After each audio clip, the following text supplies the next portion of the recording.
Hello everyone, সবাই কেমন আছেন? আশা করি সবাই ভালো আছেন। তো আজকে আমি যা যা রান্না করব এই রেসিপিগুলো আপনাদের সাথে শেয়ার করব।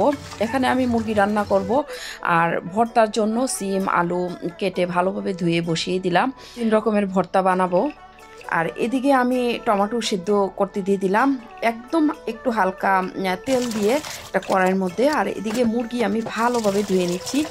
আর মুরগি কিন্তু কম ধোয়া হইলে একদমই খেতে ভালো লাগবে না, অরুচি লাগবে। তো আলুটাও আমি কেটে দিয়ে দিলাম। এখানে আদা বাটা 1.5 টেবিল চামচ, রসুন বাটা কম কম 2 টেবিল চামচ, পেঁয়াজ কুচি 1 কাপ, হলুদের গুঁড়া 1 চা চামচ, মরিচের গুঁড়া 1.5 চা চামচ, ধনিয়ার গুঁড়া উঁচা করে 1 চা চামচ, গরম মশলা 1/2 চা চামচ, ভাজা জিরার গুঁড়া 1 চা চামচ, স্বাদ মতো লবণ, তেজপাতা, এখানে এলাচি, দারচিনি, লং, কালো গোলমরিচ দিয়ে দিলাম, সাদা তেল দিয়ে দিলাম, এখানে 4 টেবিল চামচের মতো, কয়েকটা কাঁচামরিচ দিয়ে দিলাম। এখন হাত দিয়ে ভালোভাবে মেখে নিতে হবে। আর মাখাটা যত ভালো হবে তত টেস্ট ভালো আসবে। একটু পানি দিয়ে ভালোভাবে ঢেকে আমি বসিয়ে দিলাম। আর এদিকে কিন্তু আমার সিমটা হয়ে গেছে। তো সিমটা একদম পুরোপুরা করে সিদ্ধ করে আমি কিন্তু একটু বেটে নিচ্ছি পাটার মধ্যে, এতে করে দ্বিগুণ স্বাদ বেড়ে যাবে। তো আমি কিন্তু মাংসটা আরও একবার নাড়া দিয়ে দিচ্ছি, তো আবারও নেড়ে দিলাম। আর চুলার আঁচটা লো এবং মাঝামাঝিতে আছে। এদিকে টমেটোটা আমি দেখে নিচ্ছি, টমেটোটা হয়ে গেছে।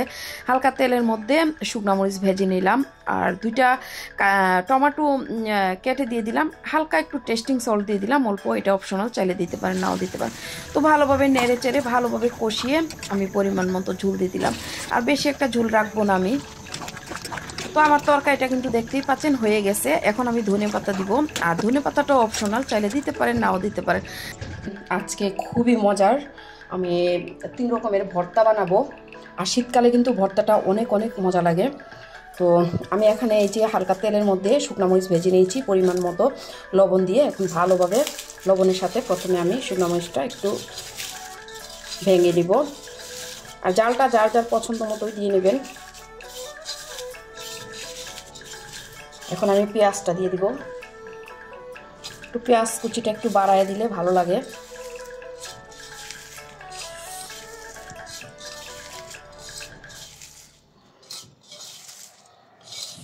শীতকালের ভর্তার মজাই অন্যরকম। আর একটু পেঁয়াজ ছিল, আমি দিয়ে দিলাম। ভালোভাবে কষতে কষতে মেখে নিব। এখন আমি ধনেপাতা দিয়ে দিব। ধনেপাতা দিয়ে দিলাম।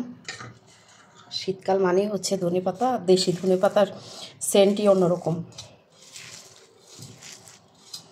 ভালোভাবে কষলায় কষলায় মাখতে হবে। তো আমার মাখা শেষ। এখন আমি এই যে উঠাই নিব, কিছু পেঁয়াজ মরিচ উঠাই নিচ্ছি। প্রথমে আমি আলু ভর্তা বানাই নিব।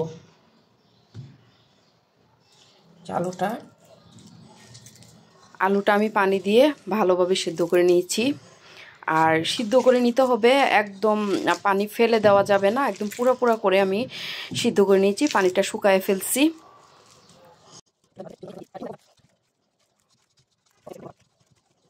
একটা জিনিস দিতে ভুলে গেছি, টেস্টিং সল্ট। এই টেস্টিং সল্টটা সামান্য একটু দিয়ে দিব। আর মরিচ পেঁয়াজের মধ্যে দিয়ে দিব আমি। এই যে আমি তো এই ভর্তাটা কিন্তু আমি উঠাই নিব। এখন আমি সিম ভর্তা বানাই নিব। আর এই যে সিম ভর্তা, আমি সিমটা কিন্তু সিদ্ধ করে ভালোভাবে বেটে নিয়েছি পাটার মধ্যে, একদম শুকনা শুকনা করে পুরা করে ফেলছি সিমটা। তো আপনারা চাইলে কিন্তু সরিষার তেল দিতে পারেন, কিন্তু আমি সরিষার তেল দিব না, যেহেতু ধনেপাতা দিছি। ধনেপাতার যে একটা নিজস্ব সেন্ট, এটা চলে যাবে। আমার সিম ভর্তা একদম রেডি, আলহামদুলিল্লাহ। এখন আমি যে ভর্তাটা বানাবো, টমেটোর ভর্তা।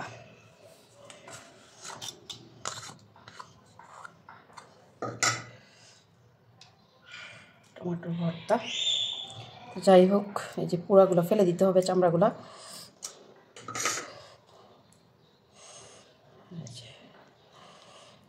তো পুরা করে আমি কড়াইয়ের মধ্যে একটু ভেজে নিয়েছি, সিদ্ধ করে নিয়েছিলাম।